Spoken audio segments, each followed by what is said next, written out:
Tim kampanye nasional Capres-Cawapres Prabowo Subianto Gibran Rakabuming Raka Senin malam mendaftar sebagai pihak terkait sengketa Pilpres 2024 ke Mahkamah Konstitusi.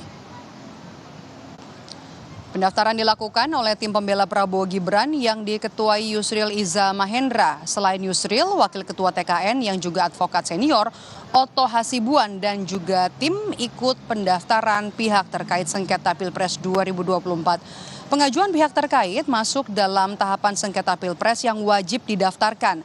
Hal ini dilakukan agar dalam gugatan sengketa pemilu di Mahkamah Konstitusi, pihak terkait dapat turut melawan permohonan dari pihak penggugat.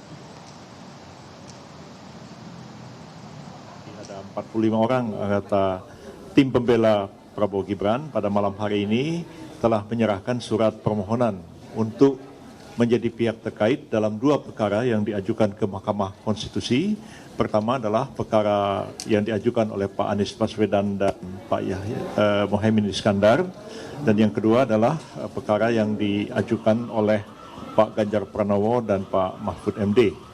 Oleh karena ada dua pemohon, maka kami mohon untuk menjadi pihak terkait pada kedua perkara tersebut. Bela Pak Prabowo Gibran, dan kami berkeyakinan bahwa insya Allah kami akan mampu menjawab atau menangkis seluruh argumen dan dalil-dalil serta alat bukti yang diajukan oleh para pemohon dalam perkara ini. Sementara itu, saudara, tim hukum dari Prabowo Gibran ini menyampaikan gugatan tim hukum Capres-Cawapres Anies Mohaimin dan juga Ganjar Mahfud cacat formil sehingga sengketa yang diajukan ke Mahkamah Konstitusi dinilai salah kamar. Hal ini disampaikan Wakil Ketua Tim Hukum Prabowo Gibran, Otto Hasibuan, usai mengajukan permohonan sebagai pihak terkait dalam sengketa pemilu pada Senin malam. Otto datang bersama dengan sejumlah advokat senior yang tergabung dalam Tim Hukum Prabowo Gibran. Otto yakin gugatan soal keabsahan Gibran sebagai kandidat di Pilpres hingga dugaan pemanfaatan bansos di Pilpres harusnya masuk ke ranah Bawaslu, bukan ke Mahkamah Konstitusi.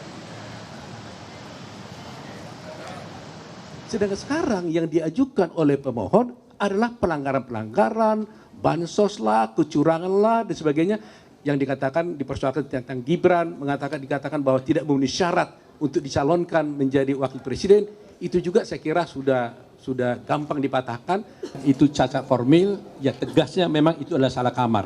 Seharusnya mereka kalau mempersoalkan tentang itu, tentang proses, ya, pelanggaran-pelanggaran, itu kamarnya adalah di Bawaslu, tapi tidak di MK. Jadi dengan demikian, dengan mereka mengajukan ke MK, tapi dasarnya adalah mengenai pelanggaran-pelanggaran, maka itu adalah salah kamar. Penilaian gugatan salah kamar ditanggapi Tim Nasional Capres-Cawapres Anies Mohaimin. Timnas Amin menilai Hakim Konstitusi sepenuhnya berhak untuk mengadili sesuai dengan aturan hukum yang berlaku. Menurut Timnas Amin, saudara, kecurangan dalam proses Pilpres yang memengaruhi hasil Pilpres 2024 di KPU tentu masih masuk dalam konteks perselisihan hasil pemilu. Bahwa permohonan yang kami ajukan cengeng dan salah kamar. Kami dari Timnas Amin perlu menegaskan bahwa pelanggaran-pelanggaran sengketa yang kami ajukan, petitum dari kubu 01 ke MK mengenai proses kecurangan Pilpres.